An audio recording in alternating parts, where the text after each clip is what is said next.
आज आपण ताक करणार आहोत. त्यासाठी मी हे अर्धा लिटर स्पेशल दूध घेतलेलं आहे. हे दही घेतलेलं आहे वाटीमध्ये आणि हा डबा विरजण लावण्यासाठी. संगीताज रेसिपी मराठीमध्ये तुमचं स्वागत आहे. हे दही घेतलेलं आहे ते आपल्याला जरासं असं फेटून घ्यायचं आहे. आपण एक चमचा काढून घेऊया ह्या डब्यामध्ये, ज्यात आपल्याला लावायचं आहे विरजण त्याच्यातच काढून घेतलेलं आहे. आता यामध्ये थोडंसं दूध मिक्स करायचं आहे आपल्याला. आता हे दही आपण या दुधामध्ये फेटून घेऊया, जेणेकरून त्याच्या गुठळ्या राहता कामा नये. अशा पद्धतीने एकजीव करून घेतलेला आहे. ही रात्रीची वेळ आहे. आता आपण दूध घालूया याच्यात. जेवढ्याची आवश्यकता तेवढं दूध घालते मी. साईसकट घातलेलं आहे. आता दूध घातल्यानंतर आपण हे चमच्याने फेटून घेऊया. सगळं एकजीव करून घेऊया परत एकदा.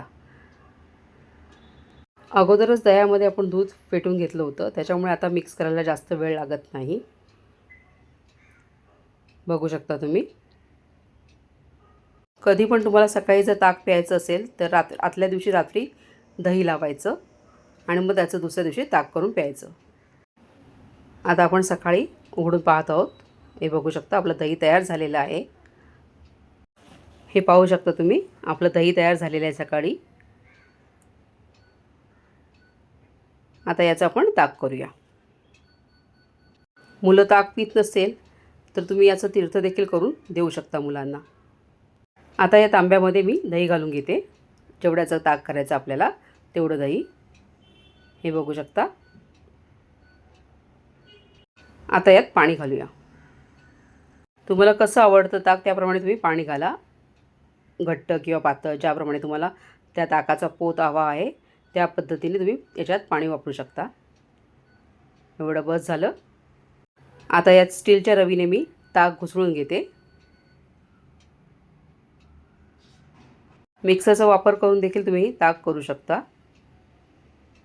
पण मला हे सोयीचं वाटतं म्हणून मी ह्या पद्धतीने करत आहे. तुम्हाला जर माझ्या रेसिपीज आवडत असतील आणि जर तुम्ही माझ्या चॅनलवरती नवीन असाल तर माझ्या चॅनलला लाईक करा, शेअर करा, सबस्क्राईब करा आणि बेल आयकॉनला क्लिक करा, जेणेकरून माझ्या येणाऱ्या नवीन रेसिपीजचं नोटिफिकेशन लगेच तुम्हाला मिळेल.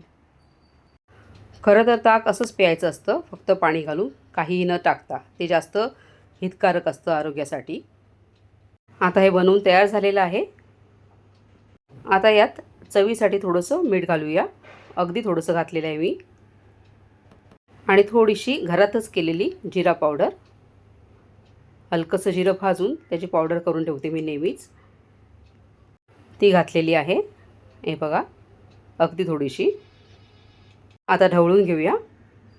याशिवाय तुम्ही याच्यात पुदिना घालू शकता, काळं मीठ वापरू शकता, काळी मिरीची पूड देखील घालू शकता. माठातल्या पाण्याने जर केलं असेल तर बर्फ घालायची गरज नाही. आता मी एक ग्लास घेतला आहे. ग्लासमध्ये 3 खडे टाकले आहेत बर्फाचे. आणि आता हे मस्तपैकी तयार झालेलं थंडगार असं ताक ओतूया. सजावटीसाठी थोडीशी कोथिंबीर घालूया. आपलं ताक रेडी आहे. त्या ताकावरनं मला एक गाणं आठवलं लहानपणीचं. दत्त दत्त दत्ताची गाय, गाईचं दूध, दुधाचं दही, दह्याचं ताक, ताकाचं लोणी, लोण्याचं तूप, तुपाचा डेरा, डेऱ्याची माती, मातीचा गणपती आणि गणपतीची घंटा घणघणघण.